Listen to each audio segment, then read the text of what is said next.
It's actually Anton Ferdinand who's stepping in with myself and Stephen Howson today. Rio is actually not too well. He's in hospital at the moment. He has sent us a message and his analysis as well. It was an embarrassment. We've been there. I've been in performances. We got beat 6-1 at home by Man City.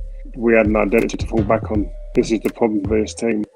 They're struggling to find an identity. They're struggling to find who they are. And these are the questions that you think when you're looking and watching the game. You think, like, what are we? They made 5 successful tackles throughout the whole game. He couldn't get near him, mate. In a derby. By the way. If your shape's not good, then balls go between the lines. People play through you, which is what happens to Man United. Paul Scholes said it on during the week about playing a 4-2-4. You can't play that against Liverpool. It's impossible. Sokin.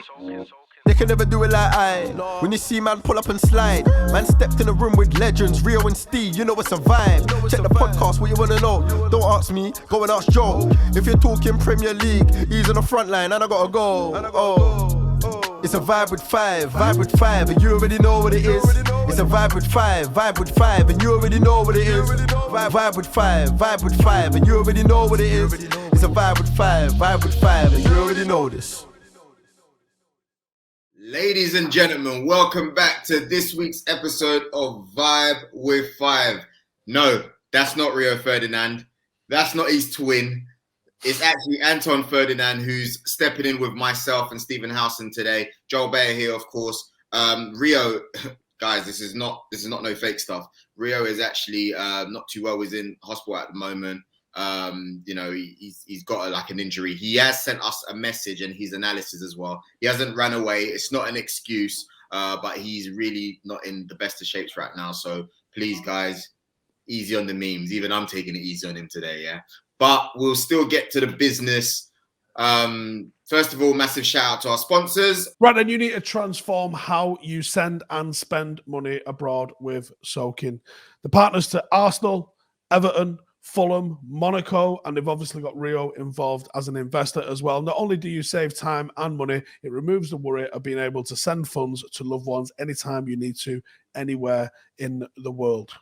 That's right, guys. For a fixed monthly fee, you can send, spend, convert, and receive unlimited money transfers and in a cost-effective currency exchange in 38 currencies over 200 countries. So that includes in pounds, euros, dollars. We've got you. There's no additional costs or hidden fees, just straightforward currency exchange and money transfers. Download the Sokin app for free, sokin.com. Check it out.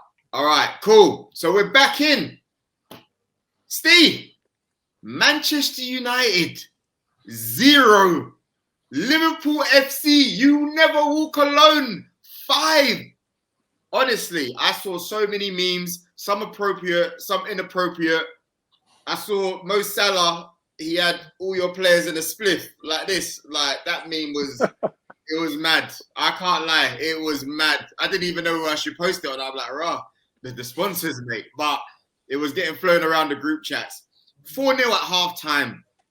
What the hell went wrong? We need to bring in Rio. And like I said, guys, you know what I mean? You know, I got bants for Rio all day, but be easy on him, guys, man, because he's not in a good state. And I just want to say thank you again for even having the courage and the strength to come on and drop us a message. Rio, over to you. The managers, obviously, and the coaching staff are putting out implementing the tactics. But the players, they don't seem to be able to carry it out for one reason or another. And I've looked at the stats, the running stats. And I'll let you guys put them on the screen later. And I've had my research guy send me some stats.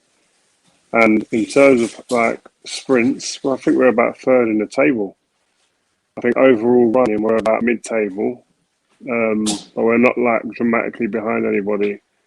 But you can, like I said the other day on the YouTube channel, you can run and you can huff and puff as much as you want. If there's no purpose, if there's no tactical element behind it, then it ain't going to work. It don't matter who you are. It don't matter how fast you are, how strong you are, how quick you are, how aggressive you are. If you haven't got it from a tactical standpoint nailed down first, you're going to get picked off. And I think that's what happened at Old Trafford yesterday.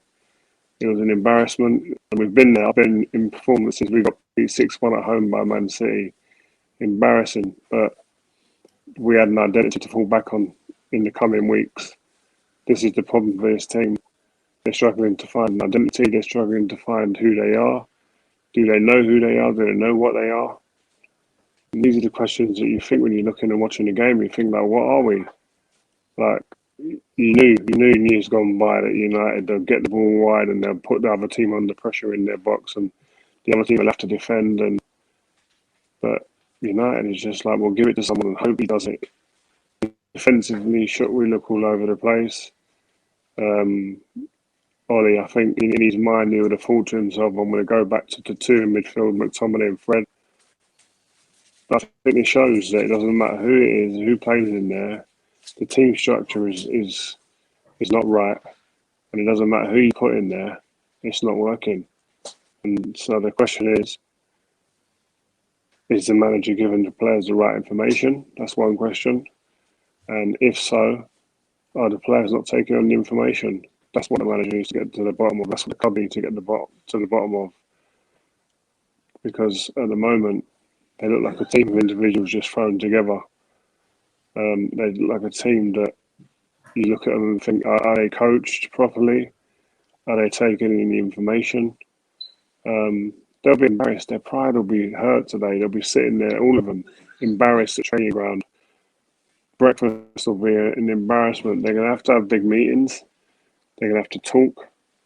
It's just unfortunate I can't be there with you guys today. I'm not feeling too good. But it's it's very disappointing, man. It's not a nice place to be as a Man United fan, for one. But I'm just looking at the club now, and in my time and in the best teams, forget my time, the best teams, they all have an identity. You know who they are. And I said this the other day, Man City. Do you know what I heard some of the guys yesterday? And this is no disrespect to people, to Gary Neville, Carroll, and people like that on TV. We all watch each other. But I saw Gary saying that Marcus Rashford, Greenwood, Pogba, these guys, they can't press. I don't agree with that. They can press. Any player can press if you're told to. Trust me. If Bernardo Silva, if Kevin De Bruyne, Sterling, Grealish, Mahrez, do you think they're playing? If they're not pressing, the manager will drag them off that pitch. The same with Klopp, the players at Liverpool. If Mane and Salah aren't pressing, do you think the manager will accept that? Get off the pitch. And that's how ruthless Ollie's got to be. So Alex Ferguson was exactly the same. I'll never forget Ryan Giggs. Ryan Giggs running down the wing, the song is. But you tell me one thing, if he didn't run back and make slow tackles and intercept and get in the right positions, the manager was on him at half time. Most decorated player we've got, most experienced player we've got. Get off that pitch. You come and watch and see how it's meant to be done. Bexy all the same. Nani, Antonio Valencia, all the same. So you can't tell me that players can't press. Some do it better than others, but trust me, if the manager enforces it and tells players, listen, you're going to do it or you are going to be in the stands, you get a response, man. And I think that's what that needs to happen. If it ain't happening already, I just think that I don't buy the excuse that people can't press. You're made to press. Again, that's what we used to say in our dressing room, man. The manager always used to say that. A given is hard work. That's standard. That's part of it. But we can all huff and puff and we can all run, but if there's no purpose and tacticalness behind it, you're going to get popped off the park. And yesterday, we got beat. And this pay respect to Liverpool, a great team. But Kane probably played at 75%, didn't he? Have to get out second year and still bashed us. That's the disheartening thing. And Mo Salah, best player on the planet, on form right now. No questions. Head to Anfield and bagged the hat-trick. Last player to do that was Ronaldo. Listen, man, it don't look good for us at the moment. Things have got to change. I'd love to be a fly on the wall at training ground now because there must be arguments. There must be people looking to drag people about in training. Training will be feisty. And if it ain't, then it's like wrong at the club because you ain't got the right people in. Because tell you, when there was problems at the club and there was at all the big clubs, if there's problems, players are looking for answers. You look at yourself first, but you're looking for answers. You're getting into people. There's an aggressiveness that comes around a training ground again, because all of your pride hurt. I'm not saying going around fighting and beating each other up, but there's a snap in the changing room. There's a snarl that goes around that pitch when you're out there now, and I want to see. I'd want to see that response if I was the coach or the manager now. So it's difficult to watch, man. Difficult to be a part of, but and these things can be addressed. I've said this before again on the channel we've got on 5 on 5 is that we were winning, we were playing games and beating teams, but we were conceding 16 or something chances a game. When I was there with René Moonsley and the coach and Fergie called a meeting and said things have got to change. Got to change stuff now, boys. Not going to win a league like this. Keep giving up chances, etc. Has to be a shift. Made a few little shifts, and the season changed. Got a bit tighter, stiffened the team up a little bit. But that's a decision tactically to do that, and now it's up to Ollie and his staff to do that. I mean, and people are calling for Ollie to be sacked, etc. That's for the club to decide. Again, I'm not into saying that managers need to be sacked, etc.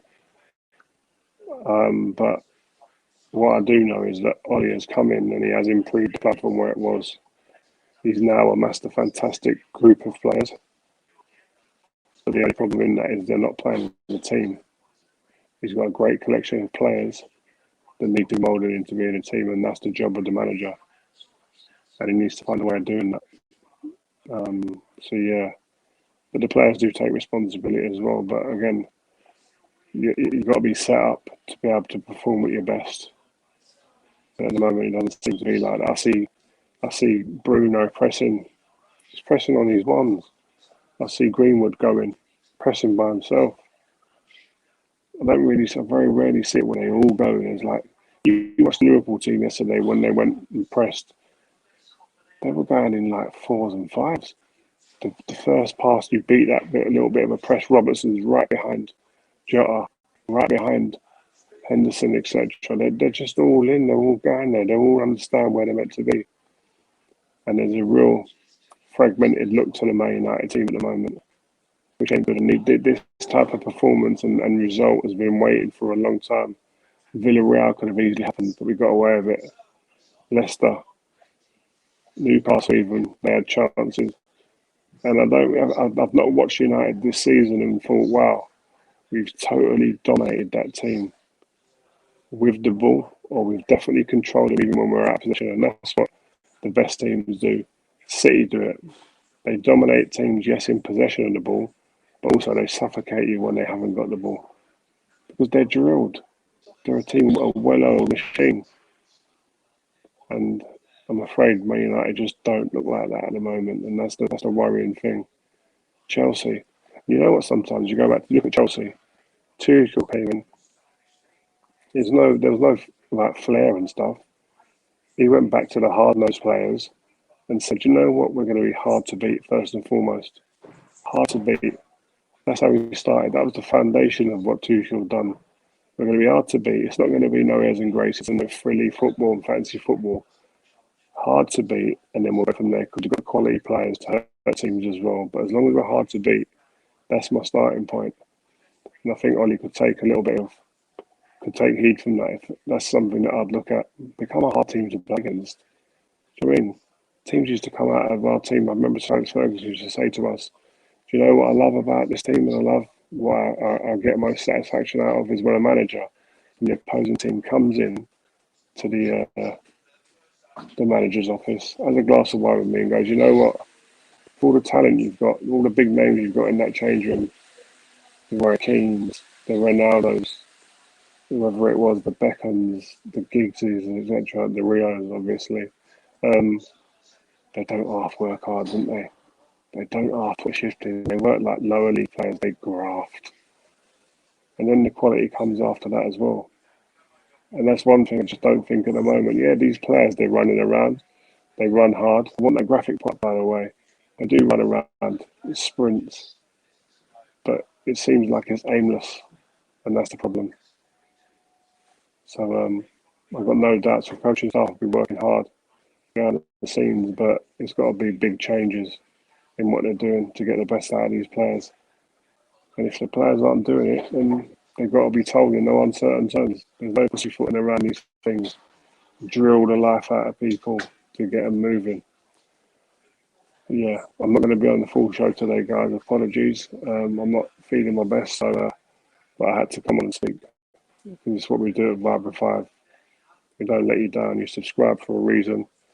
And I've got to be there. So thanks, guys. Shout out to Rio for coming on in that state as well. I thought what he said was quite emotional and quite heartfelt. And I'm glad he came on because I can already see people saying that he'd have ducked it because of the result. He wasn't ducking it. Like, he wanted to go live yesterday after the game.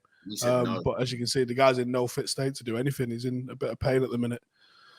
So we ordered a Rio Ferdinand off Wish and we got Anton.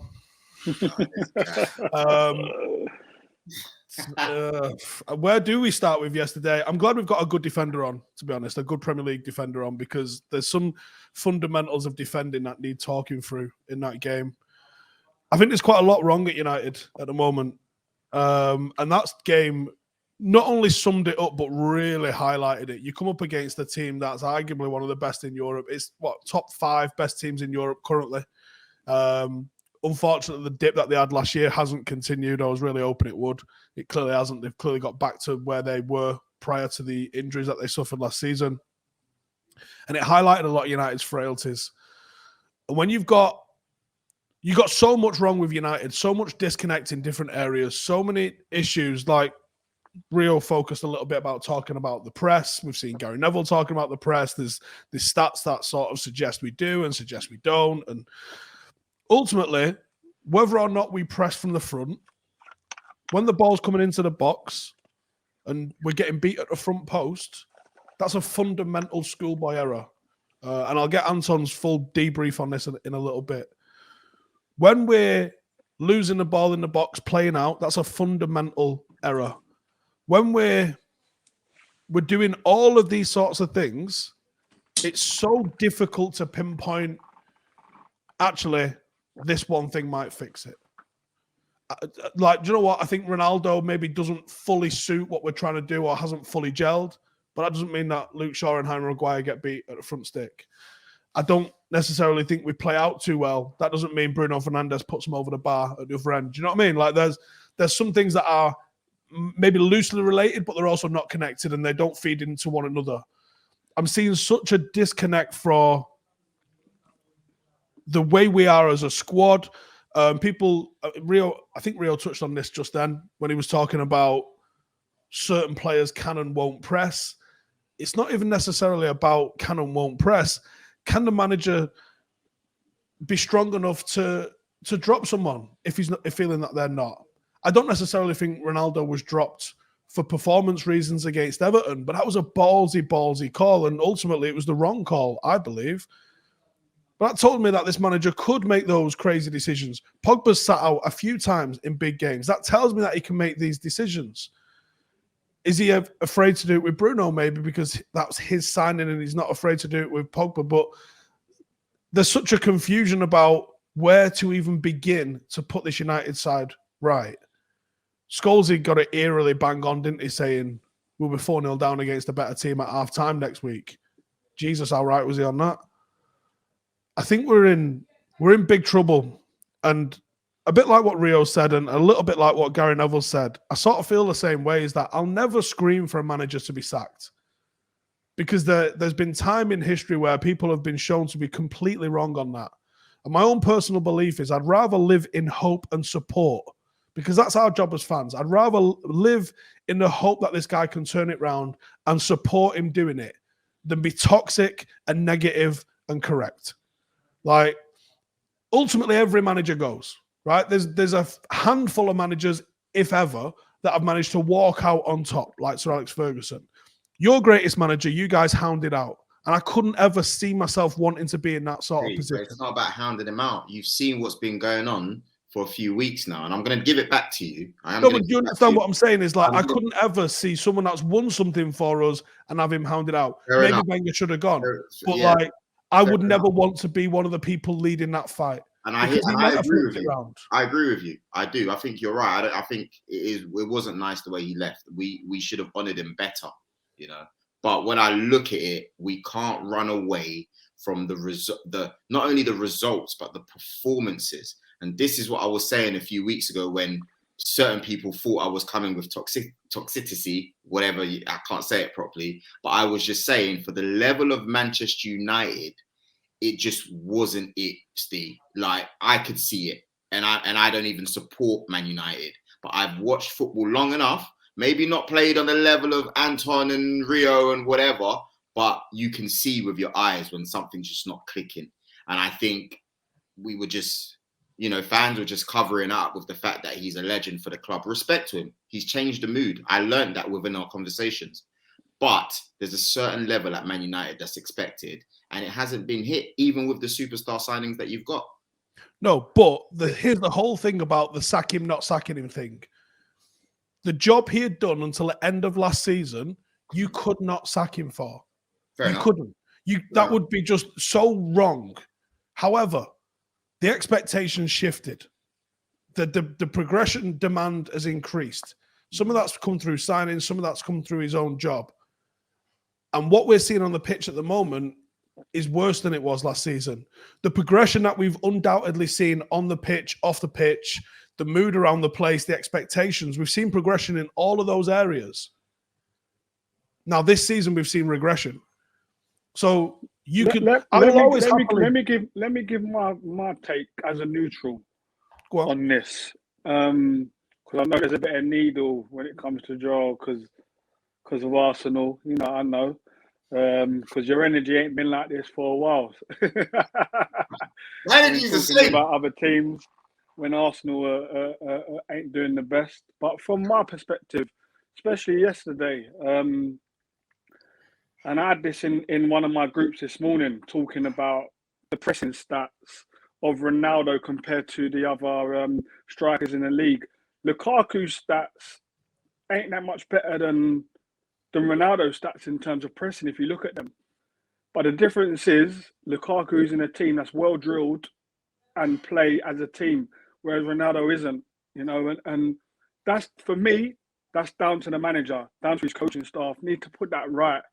And Ronaldo's never pressed. Let's have it right. He's never done that. That's never been part of his game, to go and press teams. And we're talking about a Ronaldo that, you know, in the 08 team, who arguably one of the best players that we've produced in Wayne Rooney, sacrificed his game to go on the left or the right because he wanted to win things, because he knew this guy could win things for him and help the team win things. How that ain't in the mind of the others around him, that the fact that someone like Wayne Rooney, by the way, who's bigger than a lot of these players in stature, you know, ain't willing to sacrifice parts of their game to be on the winning team, to go and win championships. That I don't understand. But a lot of that, for me, the buck lies with a manager for me. And why I say that is because I can only compare them to Chelsea. When we're talking about strikers and stats of pressing, Chelsea are a well-organised team in terms of Lukaku don't always press. He gets into shape. He directs the play one way, and he's the trigger for the team to go and press. The minute the ball leaves the centre-back's foot to go to the full-back or into a midfielder, that's when their press actually starts. You know, they're well drilled to do that. But at the moment, and the big difference is that Chelsea will press from a condensed shape, whereas Man United, they press from an expansive shape. When you're expansive and you try to press when you're expansive, you press in ones and twos, not in packs. And that's the problem. And that's why the balance of the team looks so poor. You know, Paul Scholes said it during the week about playing a 4-2-4. You can't play that against Liverpool. It's impossible. But it's like they played a similar way to try and win. How they got back into the game on the weekend. They tried to play the same way against Liverpool. Like that for me, that's just ridiculous. How you think you can play that way against a team who's probably in the top 4 or 5 best in the world, by the way, at the moment? Yeah, and this is where the comparison comes. Because Liverpool are a big rival and they've got players like Salah, who's on a world-class stage at the moment. He's arguably the best player in the world at the moment for what he's doing. Seeing him graft as well, he grafts. He's bought into what Klopp's doing. Some of the players ain't bought into what Ollie's doing. Or as Ollie actually stamped his authority and said, this is what it is. This is where the mix-up is. For me, as a neutral looking at it, I don't know whether he has or if he hasn't. And you spoke about making big decisions in terms of leaving Ronaldo and it being the wrong decision. But why not shake up the pack and make sure people know and show your authority on the players who really should be sacrificing bits of their game to be on to win medals? This guy's proven to do it. Everywhere he's gone, the team's been led by him to win things. He don't necessarily, he's not pressed. But what he's done, he's dragged the team with him. And I can't, for the life of me, I can't understand why certain players don't buy into that and think, okay, well, like, we give this guy chances, he is going to take us where we need to go because he's going to score goals. But if that means I've got to work that little bit harder, like a Wayne Rooney did, like a Carlos Tevez did, then so be it. I'll have to do that because evidently I want medals in my trophy cabinet. I don't understand why that isn't at the forefront of people's mind at the football club. Anton, talk to me about that front post defending for most of those goals. Yeah, that as a defender, and people argue I never played at the level that Maguire played and stuff, but from a kid, that is rule 101. When the ball goes past you and the ball's wide, if you're the first centre-back, you get in line with the front post and in line with the ball as quick as possible, or try to get in line with the ball as quick as possible. And in saying that, because if you do that, you cut out that square pass that comes into the box. But if the ball gets cut back, you can get there as well. You know, so I think that's rule 101 when the ball goes past you, is to recover quick and into certain areas. And at the moment, that's something that you're not seeing Harry Maguire doing. Not just him, there's other centre backs who don't do it, but we're talking about Man United, and that's something that you'd think if you're paying £80 million for, that's ingrained, that's done. And that's the difference between the two sides yesterday. You've got one who cost 75 million, who's an absolute Rolls Royce, who's authoritative and just does the right things at the right time. And then you've got an £80 million player in Harry Maguire who ain't that guy who's doing what he should be doing. And that's the comparison. When you look at the fees, that's why people are going to compare them. But there isn't no comparison in terms of the way they play and the way that they defend. It's funny, Anton, because, and this is not a get at Maguire session or whatever it is, but VVD didn't break a sweat yesterday, man. He was cool. Like, the most energy he spent was when he came in to push Ronaldo. Like, that's the most I saw him doing the whole game. You know. But then you look at. We always go back, Joel. We always go back to when we look at like hearing Maguire's interview after the game yesterday, and him apologising and saying his reasons why they didn't play well, and his reasons why they conceded so many goals because they're so open. When I played centre back and when Rio played, I used to watch Rio all the time. The top centre backs, Carragher's, John Terry, they organise. They make sure them gaps ain't there. Like, it ain't one of those where you come out and after the game, we were too expensive. There were too many gaps. When you're playing centre back, you should be able to see that happening. When things evolve, you might not see it the first time, but after that, when a pattern becomes a regular pattern, you should be able to see that pattern happening. And you should be able to know how to identify it and how to rectify it. So for me, if I'm playing there, if I'm playing at the back and there's gaps either side of my midfielders, I know for a fact that my wide men need to come and tuck in. When we ain't got the ball, come and be condensed, tuck in.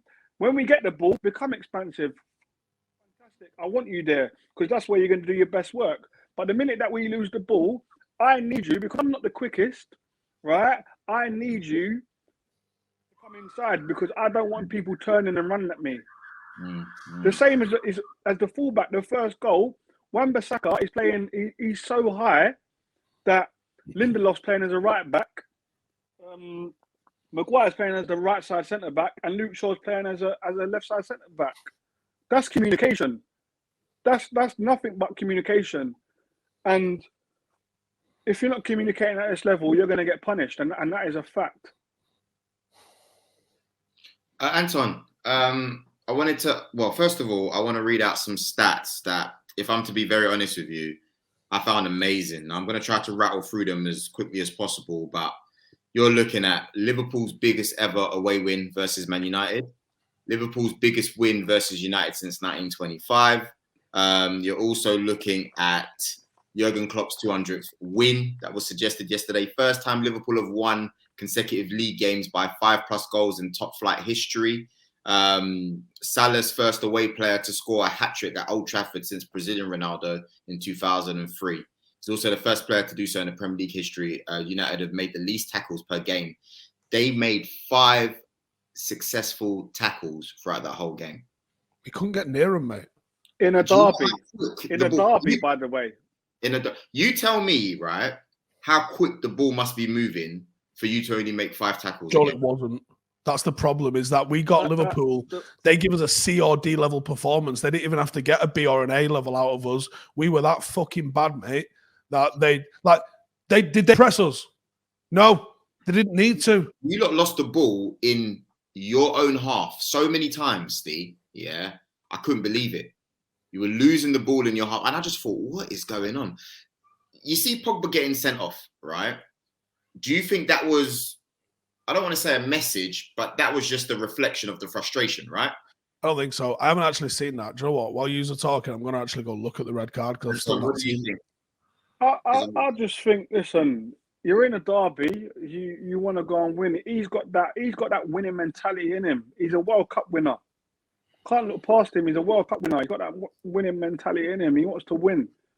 You know, when you're playing big games like this, you have to try and fit him in this side somewhere, because he's a winner. He's a World Cup winner. When he's on the song, he came on during the week and was good.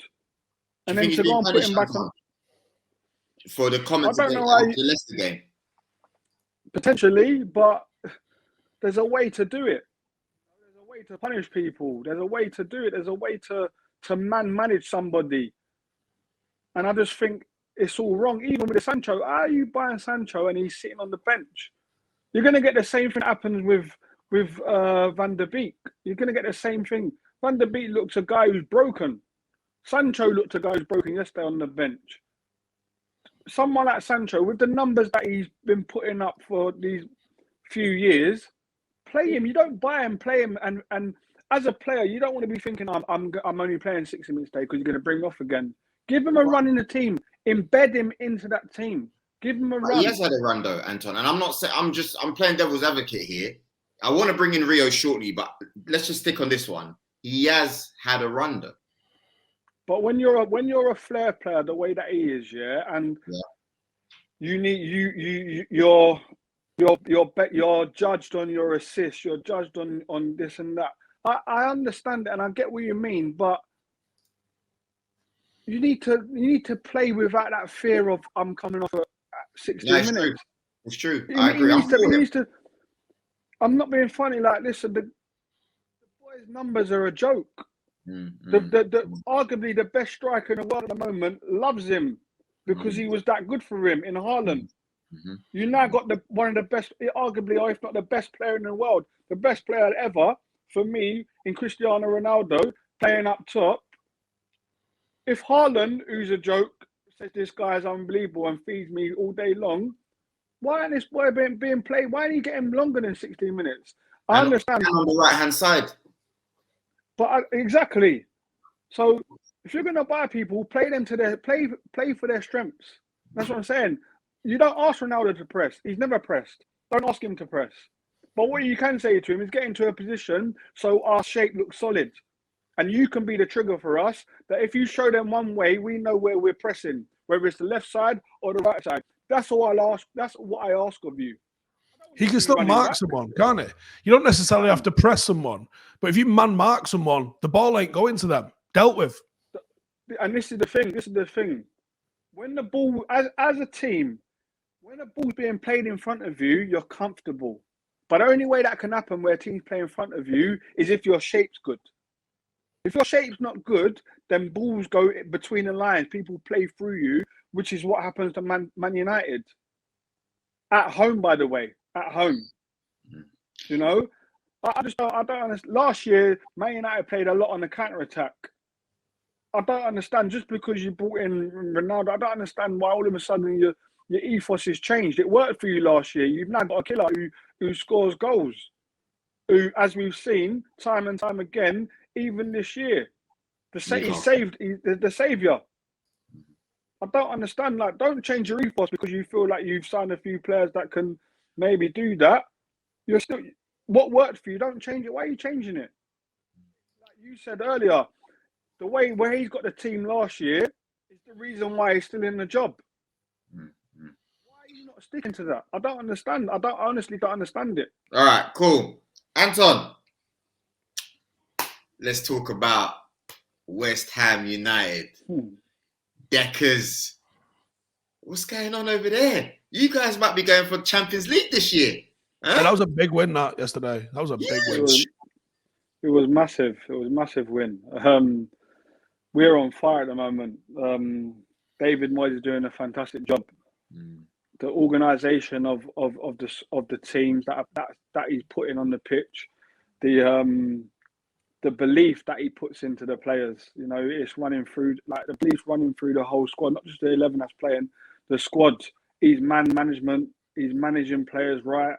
You know, he's got someone in Antonio who's gone from a wing back to a winger to now arguably a fantastic number 9. You know, and he's the catalyst for everything that West Ham are doing. You know, the spine of the team is so strong. And the fact that it ain't having to change a lot is a massive, massive thing. You know, the centre backs, the centre midfielders, and up front, that ain't really changing much at the moment, which is a fantastic thing. I know from my time at West Ham when we was consistent especially in our first year of being in the Premier League, the only people that really changed were our wingers.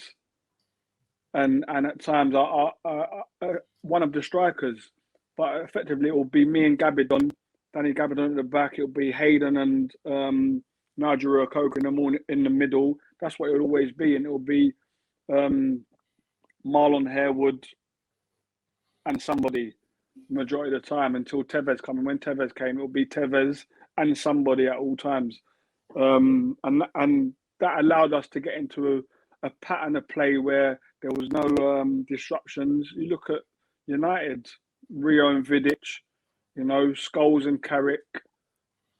They hardly ever changed, and that's when that's when you're most consistent. Is when you're not changing the spine of your team, and I think that's where we're going so well. And obviously, Declan Rice, who for me his attitude and his attributes are fantastic.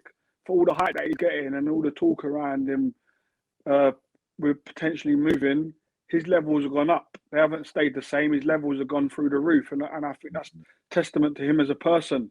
What I will say is that in saying that, maybe moving ain't always the best thing. The best thing maybe is to stay put where you're loved and where you know you can. Stop it. You've seen the contrast here between him and his brother. I don't listen. This ain't terrestrial TV, mate. Don't come with all of that. Listen, Rio's sending fucking Ubers to go pick him up from the stadium. Anton's like, stay. It's not happening. It's not happening. Nah, stop it. You tried it. You was going good. I know Rio sees himself in Declan in terms of being at West Ham, and to go and achieve things, maybe you need to go somewhere else. I get it and understand it. But we're seeing Sancho, prime example. Stop it. Because Man United are in disarray at the moment. Stop it, man. Why are you going to a club that's in disarray? That's him. But listen, you wanted to compare Declan Rice to Rio, yeah? He made like moves that were like stepping stones. He went to Leeds, they were doing very well. Then he went to Man United, who were flat out the best team, right? With Sancho, we all know it was questionable. We all know that's probably why Jack Grealish didn't go there and he went City instead. no one's saying he's going to go United. It could be Chelsea. We don't know. Do you know what I mean? We don't know. Listen, if I'm Declan next year, club captain, yeah, challenging up the top of the league somewhere, hopefully. Why would you leave? I don't understand. You're a place where you're loved. Keep enjoying your football where it is. Listen, as West Ham fans, we're not silly. We know there's going to come a time.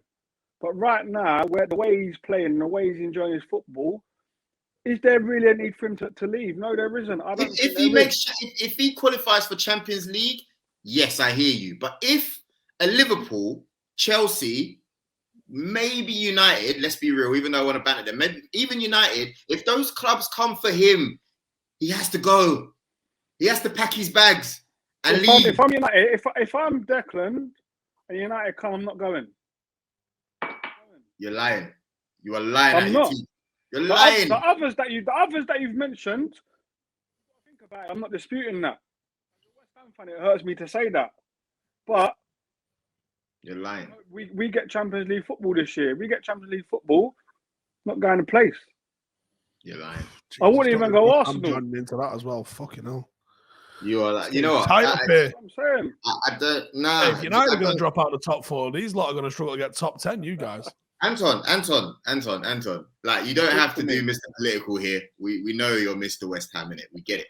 But when that's why you're smiling like that, because you can't keep it serious. When those kind of clubs come calling, especially when you play for West Ham United, no disrespect, but disrespect here. You gotta go.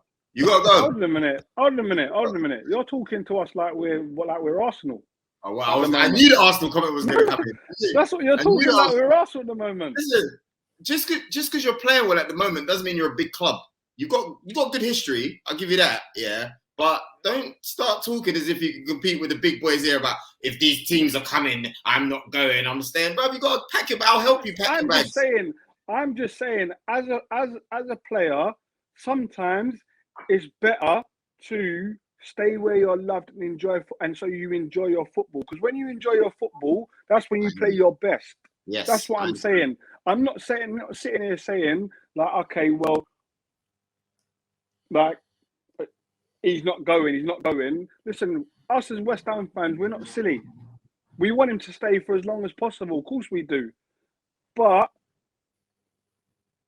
we know that might not be possible. What do you reckon Declan wants to do? I can't talk for him, but I think he would love to stay. The way that I see that him playing, the way that he's playing with a smile on his face, I think he wants to stay as long as the team keeps pushing in the right direction. What, you reckon he's not up for like tweeting on a Monday morning, apologies and stuff like that? No, definitely not. He don't do apologies. He just deals with a matter on a Saturday or a Sunday. That's what he does. Anton, get him on. We want to hear what he has to say about this. You know? Man. Anton. His name's dropped in this podcast more than any other. He definitely needs to be coming on and talking to us.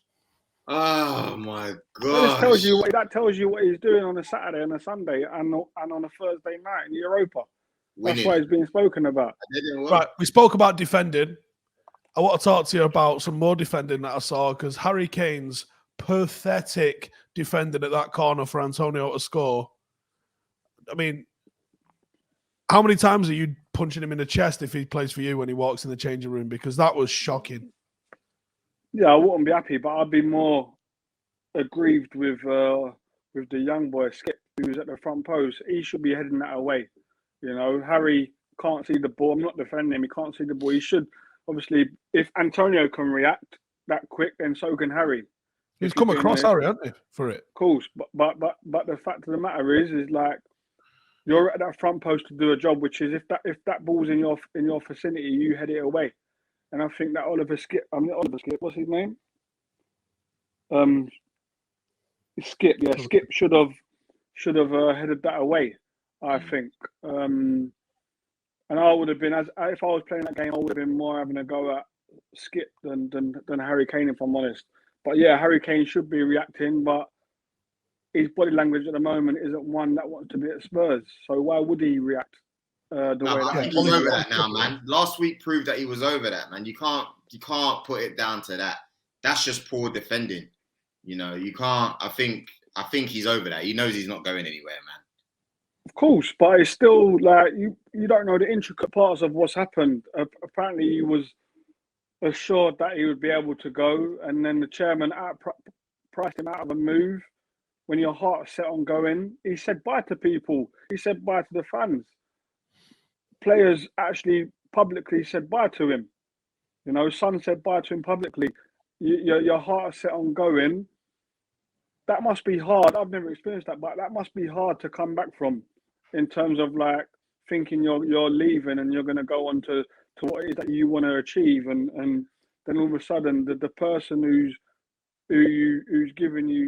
told you that you're going to be able to leave, all of a sudden prices you out of a move. It's a liberty, and Spurs are paying. They're paying for it now because they're not seeing the same Harry Kane that they have done in previous seasons. Although I would say, as a professional, you are meant to just do your job, and I get it, I understand it, but I can see why it's hard for him. All right, look, I want to move it on to a very important game we had on this weekend. The same game that had us go level with Manchester United at 14 points apiece this season. Anton, I know this is your favourite club growing up before you signed for West Ham. Tell them about Arsenal's 3-1 performance on Friday night against Aston Villa, who smacked us up twice last year. But this year, we've been able to come back and do the job. I think Arteta's starting to get the balance right of the team. You know, the fact that Partey's he's in there and he's partying hard at the moment, as Donay would say. Come on, which is fantastic. And I said it a few years ago to Rio when I watched the Liverpool Madrid game in Champions League. I was like, he's a joke. He's unbelievable. Have we seen that level of performance yet from him in an Arsenal shirt? No, we haven't. We have. When we beat Man United at Old Trafford 1-0, we did. Not at the level of him. I watched it. Trust me, bruv. Everyone was. He had a party and Pogba weren't invited. Trust me. He ain't hit them consistent levels that he had at Madrid. Not consistent. Cool. And I think the fact that they've got someone who in Ben White who's seemed to, off the back of his first game, come and steady the ship a bit. As I said, him and Gabriel are playing more together now. They're playing, and when you play with someone consistently, you become consistent in your partnership, and I think that's what you're seeing now. The young boys like Saka and Smith Rowe are flourishing, and that's what I was scared of. Really, I thought that I could see where Arteta was going in terms of his recruitment and his philosophy in terms of how he wanted the club to look, but I wasn't sure if the way that it was, what he was going with, was the right way, because to bring young players into a squad, for them to flourish, the squad needs to be the right environment for them. And I weren't sure if the environment was right for them. You know, Arsenal's environment looks a bit jokey, not serious, and more of a party than work, if I'm honest. And I weren't sure if that was the place for youngsters to come in and flourish. But that's hypocritical. That's hypocritical. You are very hypocritical, because when I look at your team, Declan Rice is always laughing and joking and partying. Not partying, but, you know, laughing and joking. And it's the same on social media. You get to see people's personalities more. I get it. But what did Jesse Lingard say the other day about Mark Noble? In certain areas, he weren't allowed on his phone. He had to talk. Like there's things. And when we go out to train, it's training. We can have a laugh and a joke in the dressing room, but when we train hard. We train properly. And Mark Noble, like the culture of West Ham is based on that, what I just said. Okay, we're gonna conversate. We're not gonna sit here on our phone and look at WhatsApp or look at TikTok. We're gonna, you're in my car or we're in the dressing room, we talk. It's not about Instagram or social media. And as I said, I get you need to have a laugh and you joke about and stuff. But I think, like I was saying, you see two types of youngsters. one of them is ones who feel like they should be there, and when they are there, they pick up the bad habits of the senior pros who are like that, who like social media, and then there's others where you're seeing in Smith Rowe and Saka who know they've got an opportunity to be Arsenal legends, and they're grabbing it with two hands. And I think the fact that it's them two, and they've got that type of resilience, and they've got that type of mental strength and hunger to be Arsenal legends, is the reason why they're able to flourish in that environment. If that environment is exactly like that, which to me it looks like it is. Right, let's have a chat about Chelsea. Sitting top of the pile at the moment. They got a point on Liverpool. They got 2, I think, on City. Does it feel like they're heading towards the title? Obviously, this weekend they absolutely destroyed Norwich 7-0. Do you think they can continue and go and do it, or do you think that Liverpool and City are going to have a big say in this?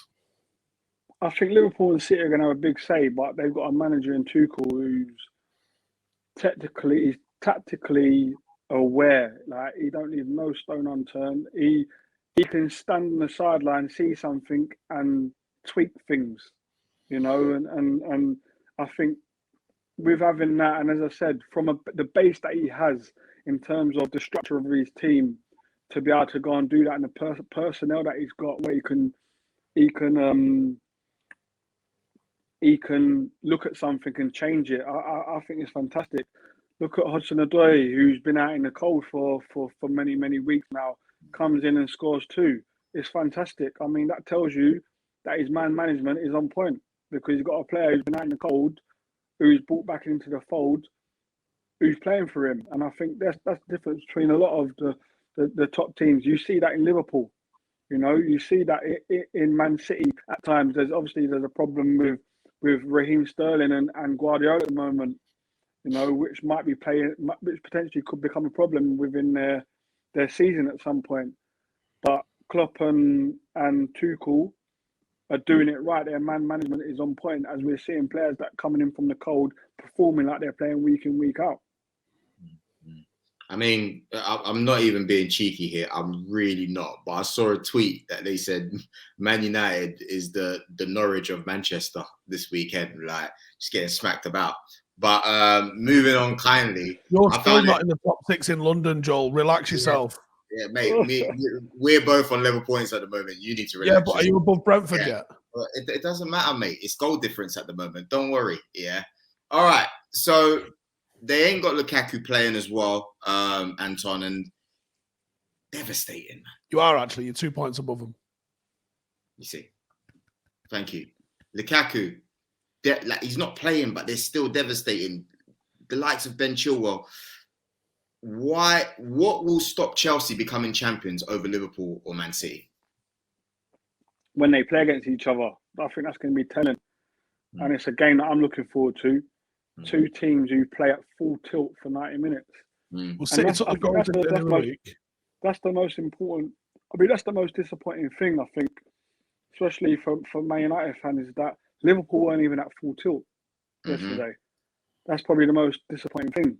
It's not like they were at full tilt, having to press all the time and played you off the park. They just had fun. It was like they were just having fun at Old Trafford, which is unheard of. I think that was the bit that was probably more devastating for United fans. I think in terms of the league, it's when they play, it's the head-to-heads, I think, is going to be the telling part of this. I think us at West Ham will have a part to play, because we might beat 1 or 2 on the way. But I think that when they play head-to-head, when they play each other, which is going to be a fascinating game, a fantastic game. I hope it's one that's like a basketball game. It won't be, obviously, because they're both tactically aware. But I think it's going to be exciting. We had what a 9-game weekend. City won 4-1.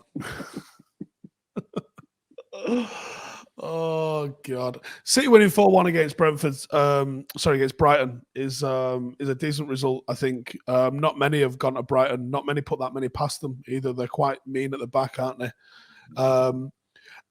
obviously Brentford also slipped to Leicester this weekend. I'm wondering how long Brentford can keep their bottle, because you see it often, don't you? A new team comes up, they play really good football, they've maintained momentum and style of play that they had that won them the championship or got them promoted, and then someone does what Chelsea just did to Norwich to them, and they fold and they decide to go 4-5-1. They try and play on the counter a little bit. Do you think Brentford can maintain that sort of ambition? And you think, obviously, Graham Potter's doing a great job with what he's got at his disposal there at Brighton. Fell apart this weekend from a little bit, but do you think both of those can start pushing towards those mid-table spots? Take Arsenal out of the equation? I think with Brentford, I think they've got a manager who, no matter what's going on, he's got his ethics and the way that he plays, his identity. I don't think he'll go away from that. So seeing him go defensive if they lose by a big margin, I don't see that happening. It's nice to see them doing well.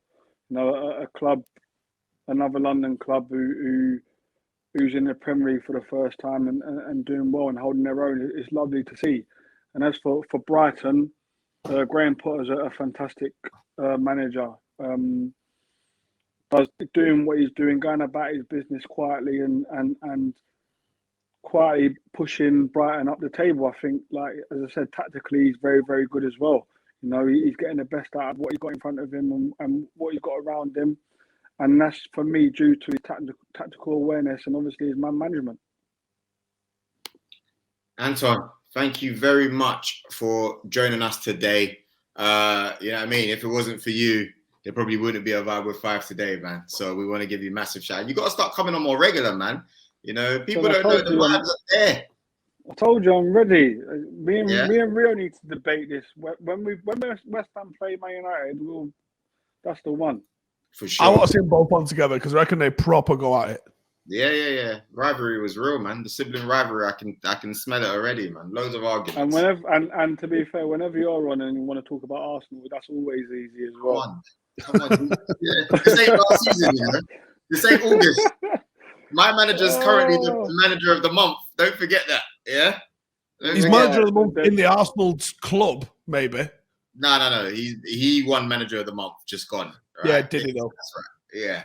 All right. Listen, guys. David Moyes is manager of the month. Let's put it right. Well, there's still a little bit more of the month to go. We'll see how that goes. Guys, I just want to say thank you for joining us, and we'll be back next week. Just a little heads up. We're still not sure yet whether we'll be recording the show with Romano because, like we said, Rio's not 100% at the moment. So we'll see how that goes, but we'll keep you in the loop. We've also got a couple big interviews coming out, so make sure you stay tuned. If you haven't put on your notifications, make sure you do so now and subscribe.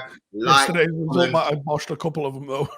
Yeah, we're good, man. We're five, man. We get the thing going regardless. So yes, guys, keep watching. Thanks for your support, and let us know what other topics you want us to talk about. We're here for you guys. Joe Beya, Stephen Howson, Mr. Anton Ferdinand, and we'll see you soon. Thank you. Peace.